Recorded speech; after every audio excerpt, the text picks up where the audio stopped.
Kanye West just slashed the price of his concrete house in Malibu. There's an investor out in Beverly Hills who just bought a mansion and immediately listed it for rent for $125,000 a month. And a 50,000 square foot mega mansion in Atlanta just hit the market. It's that time again. Let's get into some of the top properties of the month. Kanye West just did a massive price drop on his mansion in Malibu. He's now only asking $39 million. So if you guys haven't seen this house yet, it has a pretty crazy backstory, but let's get onto the price history real quick first. So he bought this house for $57.25 million in September 2021.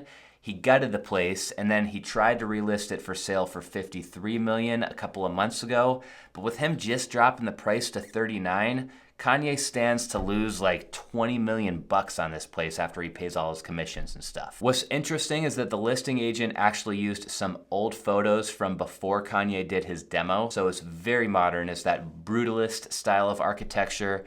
Lots of concrete throughout this house. Of course, you've got glass also looking out at the water, so that sort of softens things a little bit. It's not all that bad. I mean, I could picture myself living in a place like this, even though some people say that this just looks like an airport or something. See, here's a picture of the master bedroom. It's actually kind of cozy when you've got furniture in there. What's crazy though is if you Google what the place actually looks like right now, it's no wonder the listing agent is not using these photos. Like, look at this. This is the view that you see of the house from like the ocean side. It is just gutted. All the windows are removed. All the finishes are removed. It's just a concrete shell that is literally rotting away. This new asking price, I don't know. I mean, $39 million is still a lot of money, but this also is one of the most prime areas that you can buy real estate in the world. So I think we're getting pretty close. I'd imagine this place sells sometime soon. The most expensive home to have ever sold in Colorado just sold. They got $77 million. The Denver Post pulled the warranty deed and they learned that the seller was Reluja LLC.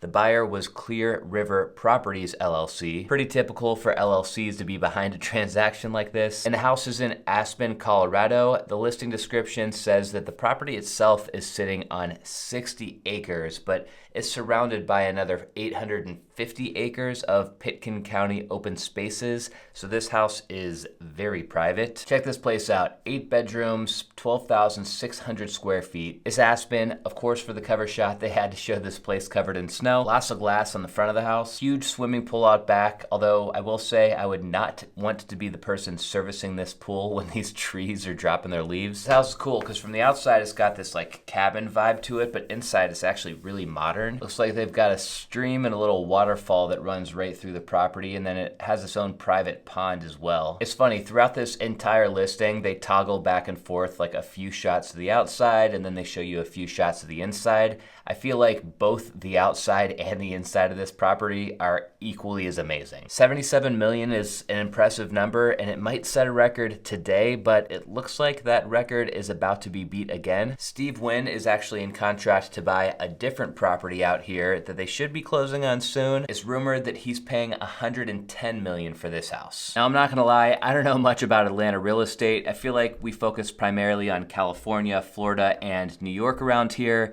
but this monster of a property caught my eye. It just hit the market. Let's check this place out. This place is a beast. It's got 11 bedrooms, 20 bathrooms, 50,000 square feet. It was built in 2018. It's sitting on almost 4 acres. Out front, you got these perfectly manicured lawns, those huge columns. It looks like the White House or something, and then this big motor court. This is one of those houses, kind of like in Scarface, where when you walk through the front door, you got those 2 big staircases that come together. The dining room's big enough to seat like 25 people. Here's the main kitchen in the back with a little seating area in front of it. The pool looks a little bit small for a house this big, but of course, it also comes with a pool inside. You're gonna get your own gym with this house. You are also going to get a private spa. You're also gonna get a big movie theater. You're gonna get a 2-lane bowling alley, and I don't even know what this room is, but you'll get this too. And then check this out. When you got 50,000 square feet, your house also comes with a full-blown hair salon. Now, 35 million is a big number for Atlanta. The most expensive house out here is only asking 15 million, and you can see the prices drop pretty quick from there. Impressive house though. Best of luck to the seller. Moving on to some more familiar territory, there is a new skyscraper being built on one of the most famous streets streets in the world, and they just launched sales. Surprisingly, this is where it's gonna go right here, right in this little pocket. These street photos from Google are old though. This is showing July of 2022. If we flip over to Google Earth, these shots are old as well, but it shows just how small the footprint is of where this building is gonna go. Like I said though, sales have just launched. The project is expected to be done 100% in 2025.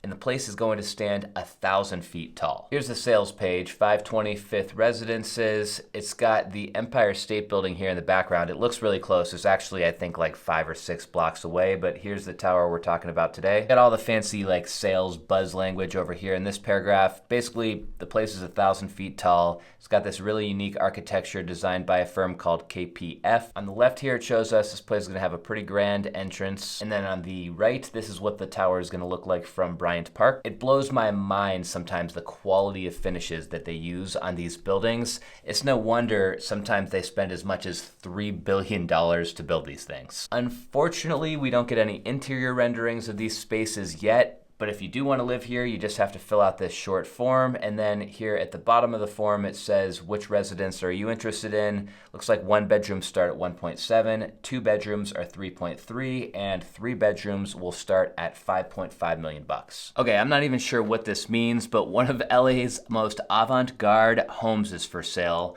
Place looks awesome. They're asking $2.3 million. The backstory on this place is that it was commissioned in the 1980s for a pediatrician, and then it was sold 20 years later to an artist who renovated the house. This place is the smallest on our list today at only 1,700 square feet, but it also might be the coolest. This is what it looks like as you drive up. It doesn't even look like a house. You've got incredible views from that upper level. I'm assuming that's the front door back there behind that tree. But yeah, check this place out inside. So we got the spiral staircase, exposed caissons inside the house. Whatever that curved wall is, I'm assuming this is the side of the mountain. They just painted the rock like a beige color. There's these random portals like this hole in the wall that opens up, and then when you look through that window, you got this little seating area. There's so much going on in some of these rooms that it's hard to even process. You better have a cool car if you live here because you're parking your car in your office. And yeah, I think you guys get the idea. I'll just tab through the next couple of photos pretty quick. This place is extremely unique, but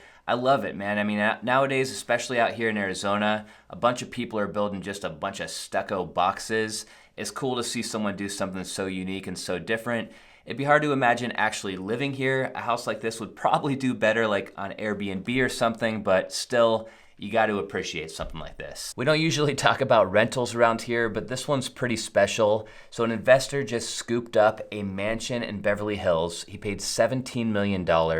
Then 2 days later, he put it on the market for rent for $125,000 a month. The place has 5 bedrooms, 9 bathrooms, 11,000 square feet. And to be honest, the main reason I wanted to feature this one today is because this house was designed by the architect Paul McLean. He's an iconic architect. He's done a bunch of projects all over, but he's most known lately anyway for when he designed that big mega mansion, The One. It's kind of hard to feel the perspective of this place from this angle, but just imagine underneath this pool and underneath this house, since this hillside, there's probably like 40 or 50 caissons holding this place up. Super clean and classy interiors, and I'm assuming at this price point, this house is coming furnished. The whole place has a bunch of indoor-outdoor living. I love it when they do these pocket doors that come to a corner like this because it really opens up the living room and you can't even tell like where the inside is compared to where the outside is. We got 2 islands in the kitchen and tons of storage. The master bedroom is massive. I mean, just look how small this bed looks. And of course, it comes with its own little seating area, fireplace, and its own private patio. The master closet looks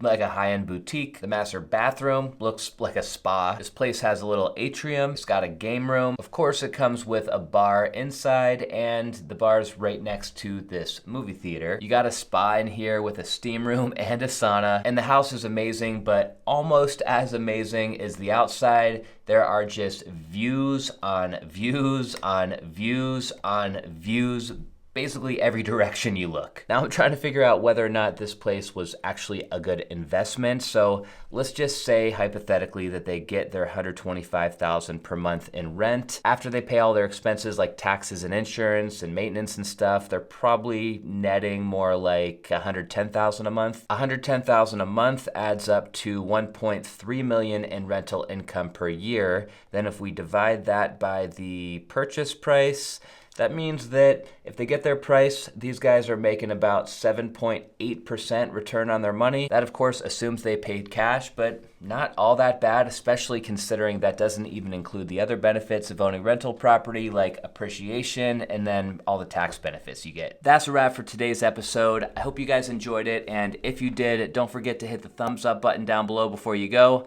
I'll see you next time.